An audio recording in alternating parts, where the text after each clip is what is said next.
নমস্কার বন্ধুরা, সবাই ভালো আছেন তো? আশা করি ভালো আছেন। প্রতিদিনকার মতো আমি সুচিস্মিতা আমার ইউটিউব চ্যানেলে চলে এসেছি। কাশিরাম দাসের মহাভারত কথা পড়ব। আপনারা শুনছেন আমার ইউটিউব চ্যানেলে কাশিরাম দাসের মহাভারত কথা। প্রতিদিন যেমন বলি তেমনই বলছি বন্ধু। ভালো লাগলে একটু শেয়ার করুন, কমেন্ট করুন, আর চ্যানেলটাকে প্লিজ একটু সাবস্ক্রাইব করে নিন। পাঠে আমি সুচিস্মিতা এবং এডিটিংয়ে পেখম রায়, আপনারা জানেন, জেনে গেছেন এতদিনে। এবং প্রতিদিন যে কথা বলি সেটা প্রতিদিনই বলবো, সেটা যারা আমার এই মহাভারত কথা শুনছেন না তাদের নিয়ে আমার কিছু বলার নেই, কারণ তাদের মহাভারত কথা যে সবার ভালো লাগবে, মহাভারতের প্রতি যে সকলের আগ্রহ থাকবে এমনটা নয়। আর বিশেষ করে আমার পাঠ যে সবারই ভালো লাগতেই হবে এমনটা তো নয়। তাই যারা শুনছেন না তাদের কিছু বলার নেই, তারা নাই শুনতে পারেন। কিন্তু যারা শুনছেন, যারা, সেটা যদি একজন দুজনও হন, তাদেরকে বলছি আমার চলার পথের অনুপ্রেরণা আপনারা। আপনাদের জন্য আমি আমার এই পথটা চলতে পারছি। আমার এই যে মহাভারত পাঠ প্রতিদিন, আমার এই যে প্রয়াস, এইটা আপনাদের জন্যই সম্ভব হচ্ছে। তাই আপনাদেরকে অশেষ অশেষ কৃতজ্ঞতা, ধন্যবাদ, শুভেচ্ছা বন্ধুরা। আমি যতদিন পারবো মহাভারত কথা পড়ব শুধু আপনাদের জন্য। আপনারা আছেন বলে, আপনারা শুনছেন বলে সঙ্গে থাকুন বন্ধুরা। এইভাবেই আমাকে অনুপ্রেরণা যোগান, এটাই চাইব। শুরু করছি আজকের পর্ব।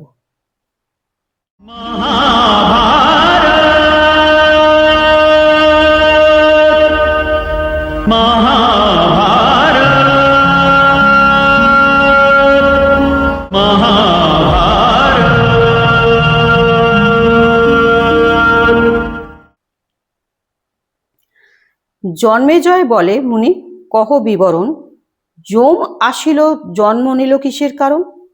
মুনি বলে, মান্ডব্য নামেতে মুনিবর, সত্যবন্ত যশবন্ত ধর্মেতে তৎপর। জন্মাবধি তপ করে বৃক্ষমূলে বসি, ঊর্ধ্ববাহু মৌনব্রতা সদা উপবাসী। হেনমতে চিরকাল আছে মুনিবর, দৈবে একদিন তথা নগর ভিতর, চুরি করি নগরেতে চোরগণ যায়, নগর রক্ষক তার পাছে পাছে ধায়। পলাইতে নাহি পারে যত চোরগণ, মুনির আশ্রমে প্রবেশ হয় সর্বজন। তার পাছে আইল যত নিশাপতিগণ, মুনিরে দেখিয়া জিজ্ঞাসিল ততক্ষণ। এই পথে অগ্রে অগ্রে চোরগণ আইল, দেখিয়াছ মহাশয় কোন পথে গেল? কিছু না বলিল মুনি, ছিল মৌনব্রতে। হেনকালে দ্রব্য দেখে সেই আশ্রমেতে, ভ্রমিতে ভ্রমিতে তথা দেখে চোরগণ। চোরগণ দেখি তবে করিল বন্ধন, নিশাপতিগণ তবে করিল বিচার, জানিল সকল কর্ম এই বামনার। লোকেরে ভণ্ডনা করি তপের আরম্ভ, ইহারে বন্ধন করো না করো বিলম্ব। চোরগণ সহিতে বান্ধিয়া নিল তারে, চোর ধরিলাম বলি জানায় রাজারে। রাজা আজ্ঞা দিল শুলে দেহ সর্বজনে, নগর বাহিরে শুলে দিল ততক্ষণে। মান্ডবেরে শুলে দিল চোরের সহিত, চিরদিন আছে মুনি বসিয়া শুলেতে। একদিন মুনিগণ দেখিল তাহারে, দেখিয়া পরম চিন্তে হইল সবাকারে। মুনিগণ মিলি তবে সে শুল ধরিল, অনেক যতনে উপারিতে না পারিল। জিজ্ঞাসিল মুনিগণ মান্ডবের প্রতি, কোন পাপে মুনি তব এত দুর্গতি? মান্ডব্য বলিল, আমি বহু পাপকারী, কোন পাপে হেন শাস্তি বলিতে না পারি।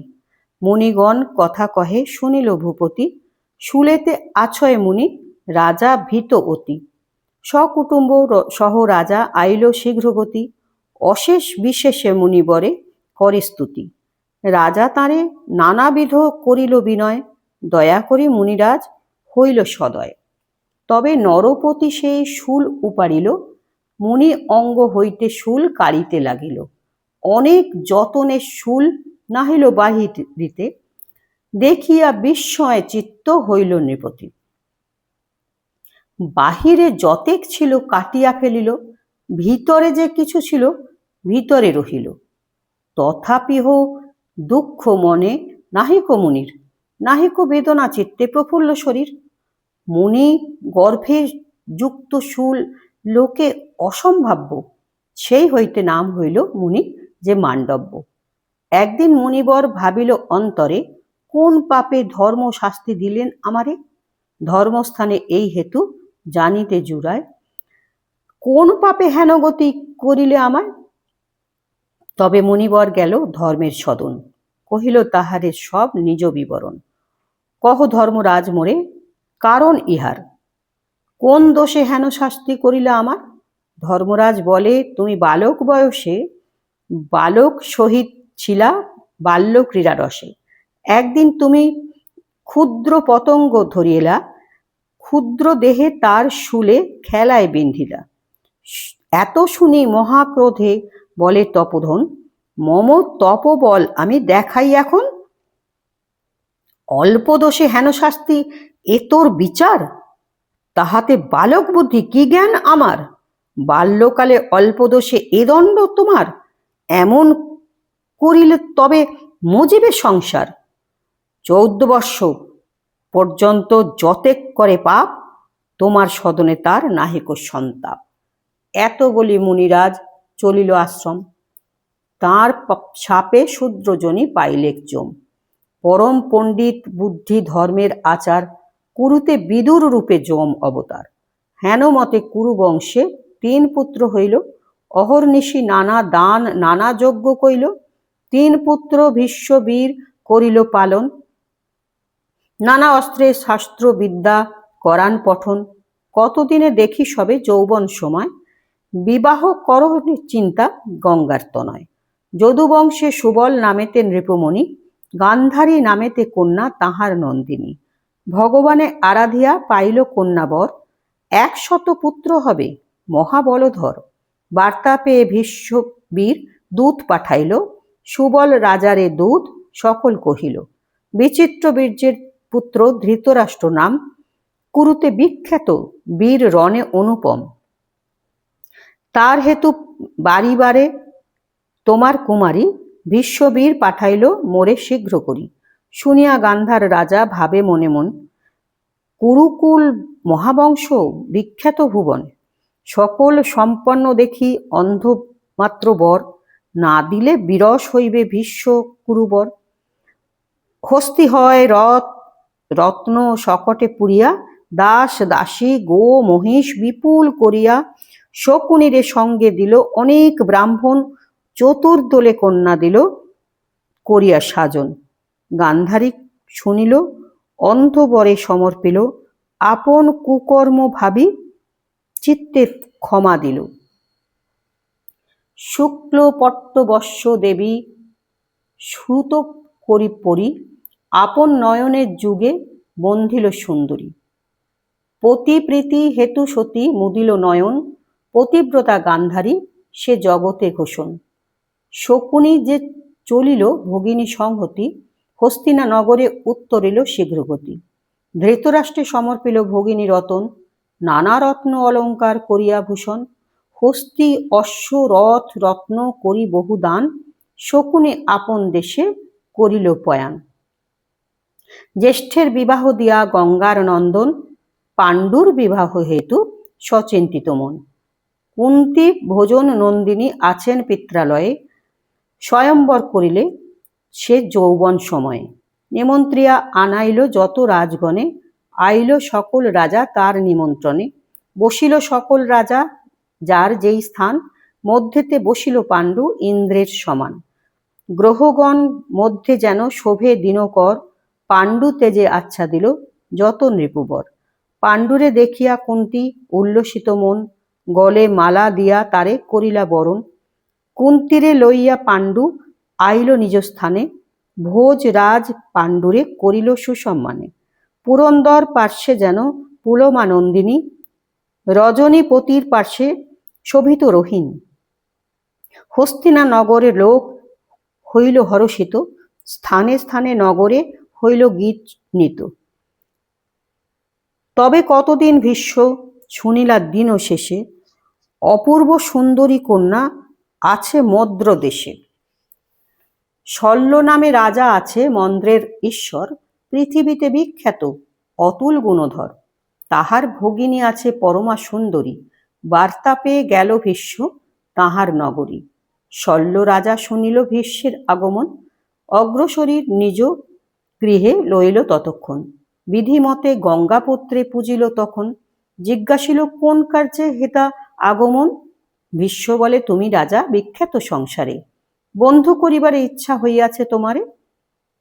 তোমার ভগিনী আছে কহে সর্বজন, ভ্রাতার নন্দনে মম করহ অর্পণ।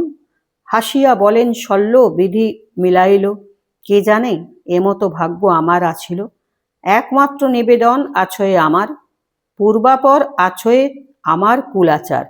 ঠেলিতে না পারি কইল পিতামহ পিতা, তোমায় কহিতে যোগ্য নহে সেই কথা। শল্যের বচনে ভীষ্ম বুঝিল কারণ, কুলধর্ম রক্ষা হেতু কর্তব্য যতন। ইন্দ্রপতি প্রজাপতি বলিল বচন, দোষ কর্ম কুলধর্ম না করি লঙ্ঘন। আপনার কুলধর্ম করিবে পালন, নাহিক তাহাতে দোষ বেদের বচন। এত বলি ভীষ্ম দিল অমূল্য রতন। 7 কুম্ভ পূর্ণ করি দিলেন কাঞ্চন, অশ্ব রথ গজ দিল বিচিত্র বসন। ধনলোভে প্রীত হইল মন্দ্রের নন্দন, নানা রত্নে ভূষিয়া ভগিনী আনি দিল। মাদ্রি লইয়া বিশ্বদেব নিজ দেশে গেল, পাণ্ডুর বিবাহে মহা উৎসব করিল। দেখিয়া মাদ্রির রূপ পাণ্ডু হৃষ্ট হইল, যুগল বনিতা পাণ্ডু দেখিয়া সমান। 2 ভার্যা সমভাবে নাহে ভেদ জ্ঞান, তবে পাণ্ডু কতদিনে সভার অগ্রেতে প্রতিজ্ঞা করিল দিগ্বিজয় করিতে। পদাতি রথাশ্ব গজ চতুরঙ্গ দোলে, সাজিয়া পশ্চিম দিকে গেল মহাবলে। দশার্ণ দেশের রাজা পূর্ব অপরাধী, তাহারে জিনিয়া পায় বহু রত্ননিধি। মগধ রাজেতে তিনি মদ্র রাজা, মিথিলার ঈশ্বর কাশী চণ্ড মহাতেজা। যমদগ্নি সমতেজে পাণ্ডু মহামতি, একে একে জিনিল সকল নরপতি। তবেতে সকল রাজা একত্র হইয়া পাণ্ডুর সহিত যুদ্ধ করিল আসিয়া। না পারিয়া ভঙ্গ দিল যত নৃপবর, পাণ্ডুকে পূজিয়া সবে দেয় রাজকর। হস্তি ঘোড়া রথ গাভী বিবিধ রতন, উট খড় মেষ অজ না যায় কথন। রাজগণ যিনি পাণ্ডু লয়ে রাজকর, আপনার রাজ্যে গেল হস্তিনানগর। পাণ্ডুর মহিমা যশে পৃথিবী পুরিল, পূর্বেতে ভরত রাজা যে কর্ম করিল। পাণ্ডু প্রতি বড় প্রীতি গঙ্গার নন্দন, আশীর্বাদ করি মস্তকে চুম্বন। তবে একে একে পাণ্ডু সবারে বন দিল, যতেক আনিল দ্রব্য ধৃতরাষ্ট্রে দিল। ধন পেয়ে ধৃতরাষ্ট্র করিল সম্মান, নানা যত্ন করিয়া করিল বহুদান। অশ্বমেধ যজ্ঞ বহু ধৃতরাষ্ট্র কইল, হস্তি হয় গাভী স্বর্ণ ভূমি দান দিল। ধৃতরাষ্ট্র দিয়া পাণ্ডু রাজ্য অধিকার, মৃগয়াতে রত সদা বনেতে বিহার। কুন্তি মাদ্রি সহ রাজা সদা থাকে বনে, যথা থাকে তথা যেন হস্তিনা ভুবনে। তবে কতদিনে ভীষ্ম বিদুর কারণে সুদেব রাজার কন্যা আনিল বরণ। সুদেব রাজার কন্যা নামেতে পরাশরী, রূপেতে নিন্দিত যত স্বর্গ বিদ্যাধরী। শুনলেন বন্ধুরা, আজ এই পর্যন্ত। আজকে অনেকটা বড় পর্ব ছিল, তাই একটু বেশি সময় লাগলো এবং অনেকগুলো ঘটনা আজকে জানা গেল, তাই না? তো কেমন লাগলো জানাবেন। আজকে এই পর্যন্ত, চলি, ভালো থাকবেন সবাই বন্ধুরা, আবার পরের দিন বাকিটা।